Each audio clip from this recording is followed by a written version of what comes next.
Magandang araw sa inyo mga bossing at welcome back sa ating channel. Ito na ang dalawang Pinoy na dumay sa Japan. Una sa listahan ng merong undefeated record na nagmula pa sa General Trias, Cavite, ang 22 anyos na si Kenneth Huber kontra sa Hapon na si Keita Kurihara.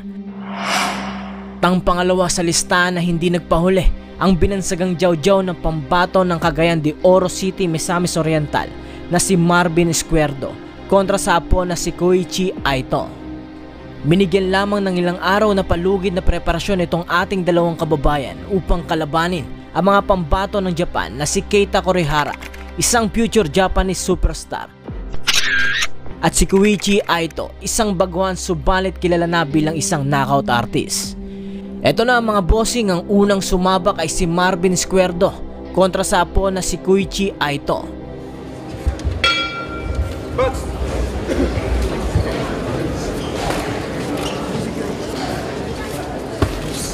Maganda ang kartada nitong Hapon sa 15 na panalo, ay 12 dito ay galing lahat sa knockout. Samantalang si Kabayan ay 14 na panalo, 8 naman ay galing sa knockout at meron isang talo.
Panalo nga ang ating kababayan na si Marvin Izquierdo.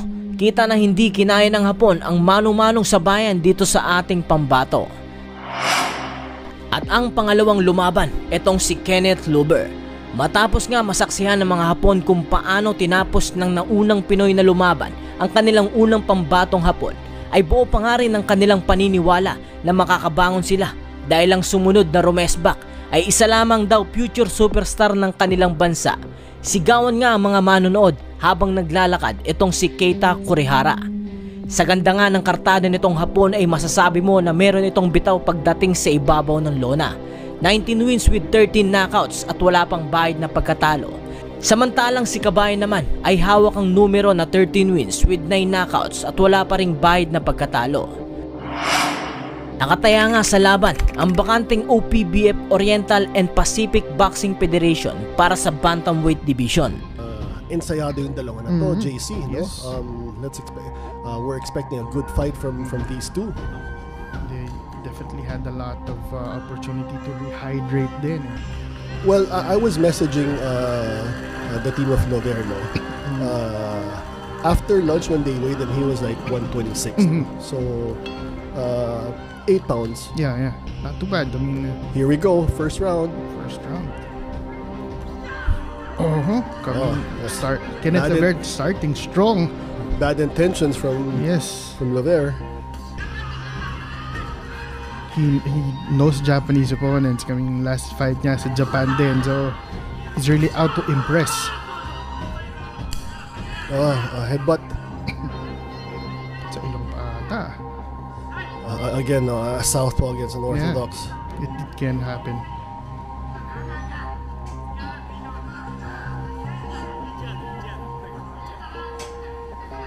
Again, referee warning them about the headbutts, clash of heads.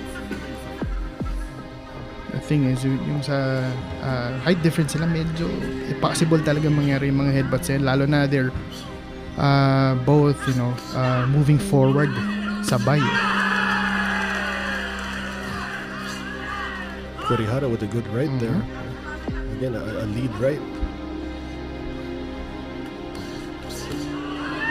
Oh, Juver With landing really good punches. landed with a good left over there. Another one.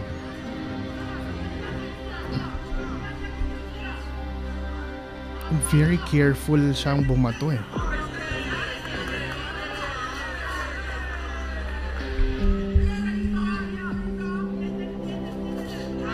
See, this is where Kurihara's veteran, being a veteran comes in. No?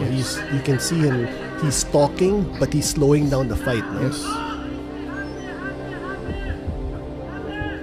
He's coming in very, very patient. And itong, in the case of Kenneth Lugar naman, he's very relaxed, very patient, very confident dito sa laban nito, which is good. Yeah, he's using his footwork, his in and out, yung labas pasok niya. Yes. But he's really throwing his punches with wow. attention. Yes, that's a Wow. good left. Nasilip nga agad ni Kabayan ng butas nitong Hapon nang kumonekta ang isang kaliwa ng Pinoy. Harap-harapang kinain ng Hapon ang suntok ni Kabayan. Is it gonna be count? Yes. Yes. First knockdown of the fight. First round pa lang. Could this be a preview of good things to come for Kenneth Luver? It's not over. Hindi na tumitigil si Kenneth Luver. Wow! Good. Bilang Grabe nga tong batang to, kumbaga ayaw niyang patagalin pa ang laban at agaran nang iuwi ang title belt. bilang ulit. That was a clean left. Very clean. Medyo Clean left. Maraming mga taong oh! 30 another look seconds. up. That's it. Wow! That's it. Yes! Another KO for TKO victory. Very beautiful win for Kenneth Luver. Ang bilis, pero very impressive. Very, very impressive. You know, it was Halos magsusumigaw itong si Kenneth mga bossing na siya na ang panalo sa laban. it. Good. Bilang ulit. That was a clean left. Kita na hindi bias dito ang referee mga bossing. Matapos mapabagsak itong Hapon sa kaliwat kanan na malalakas na suntok ni Kabayan, ay nanatiling nagbibilang ang referee at tinanong ang Hapon na humanda para ipagpatuloy ang laban gamit ang pagtaas ng dalawang kamao. Subalit, nang tamaan ng isang solidong kaliwa ang Hapon, pumagitna na ang referee para hihinto ang laban upang maagapan pa ang malaking pinsala na aabutin nitong boksingerong Hapon. Tagumpay nga ang ating magiting na dalawang Pinoy boxer sa Japan at nakuha pa ni Kenneth ang bakanteng belt na OPBF sa Bantamweight Division. Man for title holder, I've been talking to them and Kung isa ka sa mga nagkagusto sa ating tampok ngayon, ay malaya kang kalembangin ng kampana upang makasama kita sa panonood ng mga laban ng ating mga Pinoy boxer.